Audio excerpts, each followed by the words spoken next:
Hello friends, welcome to my YouTube channel chemistry by Swati. आज की इस वीडियो में हम ओस्टवाल्ड डाइल्यूशन लॉ पढ़ेंगे।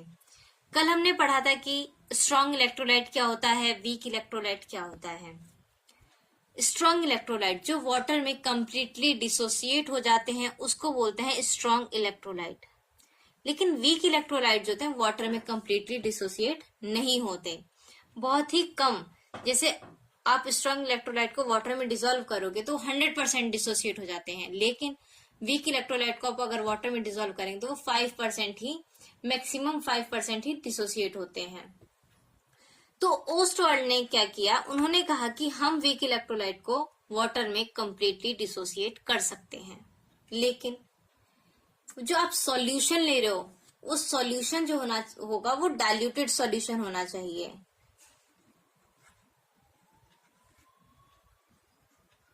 डाइल्यूटेड सॉल्यूशन में जब आप वीक इलेक्ट्रोलाइट को डिसॉल्व करेंगे तो वो क्या होगा, वो कंप्लीटली डिसोसिएट हो जाएगा, 100% आयनाइज हो जाएगा। तो ओस्टवाल्ड पहले साइंटिस्ट थे जिन्होंने कहा कि वीक इलेक्ट्रोलाइट भी वाटर में डिसोसिएट हो सकता है। तो वही लिखा हुआ है यहाँ पे, when solution of weak electrolyte is diluted then the degree of ionization of weak electrolyte is increases। अगर आप diluted solution लेंगे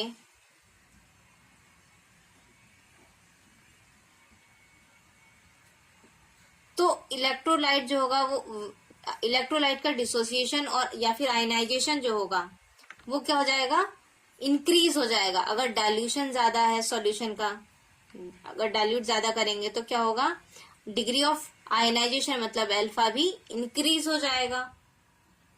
और अगर इनफाइनाइट डाइल्यूशन ले लिया तो वो लगभग 100% डिसोसिएट हो जाएगा। मतलब आपने कोई एक सॉल्यूशन ले लिया, उसमें आपने वीक इलेक्ट्रोलाइट को डिसॉल्व कर दिया।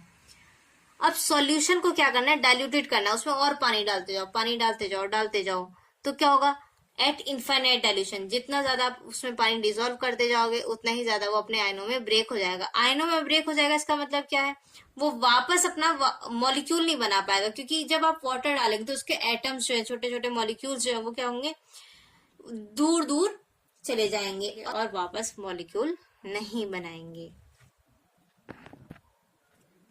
तो हम ये लिख सकते हैं कि for weak electrolyte degree of ionization is directly proportional to square root of dilution। ये स्क्वायर रूट आया कैसे, तो हमने क्या किया, यहाँ पर एक रिएक्शन ले ली। जैसे ए बी मॉलिक्यूल है तो ए पॉजिटिव और बी नेगेटिव आयंस में ब्रेक हो रहा है, तो इनिशियल कंसंट्रेशन मान ली हमने सी। अब इनिशियल कंसंट्रेशन सी है तो प्रोडक्ट में तो अभी कुछ बनेगा ही नहीं, लेकिन एट इक्विलिब्रियम स्टेट में मान लिया कि सी कंसंट्रेशन में से सी अल्फा खर्च हो गया, तो कितना बनेगा भाई, जितना खर्च हुआ प्रोडक्ट में उतना ही तो बनेगा। तो इसलिए सी में से सी अल्फा जब खर्च हुआ तो प्रोडक्ट में क्या बनेगा, सी अल्फा और सी अल्फा। तो according to law of mass action, equilibrium constant जो होता है वो concentration of product upon concentration of reactant के बराबर होता है। तो प्रोडक्ट में क्या बना, ए पॉजिटिव आयन और बी नेगेटिव आयन, तो इसको कंसंट्रेशन फॉर्म में लिख लिया, अपॉन रिएक्टेंट में क्या है, ए बी, तो कंसंट्रेशन ऑफ ए बी लिख दिया हमने। अब एट इक्विलिब्रियम स्टेट में कंसंट्रेशन ऑफ ए की वैल्यू क्या, यहाँ पे सी अल्फा, बी के लिए क्या लिया है सी अल्फा, तो वैल्यू हम यहाँ पुट करेंगे। और यहाँ पे क्या कर दिया, ए बी के लिए क्या ले रखा है, सी माइनस सी अल्फा, तो हमने यहाँ लिख दिया सी माइनस सी अल्फा। तो अगर हम यहाँ से सी कॉमन ले लें तो इसका सी स्क्वायर अल्फा स्क्वायर अपॉन सी कॉमन ले लें तो क्या हो जाएगा, 1 माइनस अल्फा, तो सी से एक सी कट जाएगा, तो यहाँ पे क्या हो जाएगा, C alpha square upon 1 minus alpha.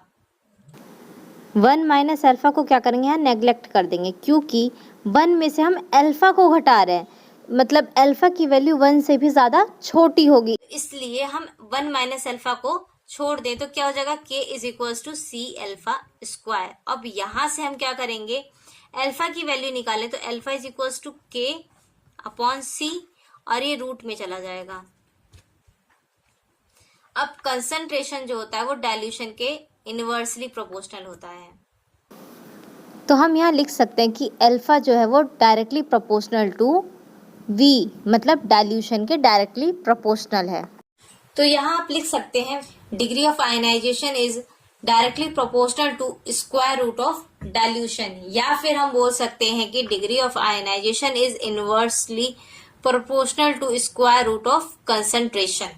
तो आप ये भी लिख सकते हैं डाइल्यूशन अगर इंक्रीज करेंगे तो अल्फा मतलब डिग्री ऑफ आयनाइजेशन या डिसोसिएशन इंक्रीज होगा, और इनफाइनाइट डाइल्यूशन पे डिग्री ऑफ आयनाइजेशन या डिसोसिएशन जो होगा वो 100% होगा, मतलब अल्फा इज इक्वल्स टू 1।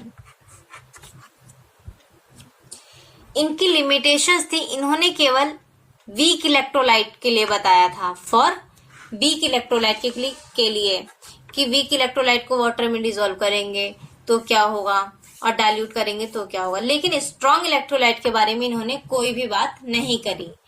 ये इसकी लिमिटेशंस हो गई। डिग्री ऑफ आयनाइजेशन के फैक्टर्स क्या क्या होंगे? 4 फैक्टर्स हैं इसके: temperature, nature of electrolyte, dilution, nature of solvent. अब यहाँ पे डिग्री ऑफ आयनाइजेशन होता क्या कि कोई भी एटम या मॉलिक्यूल कितना डिसोसिएट हो रहा है या एसोसिएट होगा। तो अगर आप टेम्परेचर इंक्रीज करेंगे तो डिग्री ऑफ डिसोसिएशन जो होगा या आयनाइजेशन बोल सकते हैं, डिग्री ऑफ आयनाइजेशन क्या होगा? इंक्रीज होगा, क्योंकि जब आप टेम्परेचर को इंक्रीज करोगे तो मॉलिक्यूल्स क्या होंगे? वो दूर दूर जाएंगे, और ये एक एंडोथर्मिक प्रोसेस बोल सकते हैं हम इसको। तो अब टेम्परेचर इंक्रीज करेंगे तो डिग्री ऑफ डिसोसिएशन भी इंक्रीज हो जाएगा। Second, nature of electrolyte. Electrolyte 2 तरह के होते हैं, स्ट्रॉन्ग इलेक्ट्रोलाइट और वीक इलेक्ट्रोलाइट।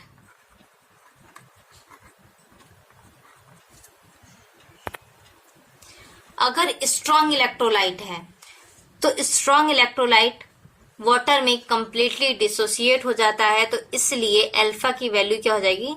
1, या फिर परसेंटेज में निकाल ले तो अल्फा जो होगा 100% आयनाइज हो जाएगा। लेकिन अगर आप वीक इलेक्ट्रोलाइट की बात करें तो वीक इलेक्ट्रोलाइट जो होता है वाटर में कम डिसोसिएट होता है, तो इसकी वैल्यू 100% आयनाइज नहीं होती है, वो बहुत ही कम आयनाइज होती है, इसलिए अल्फा की वैल्यू 100% से कम हो जाएगी।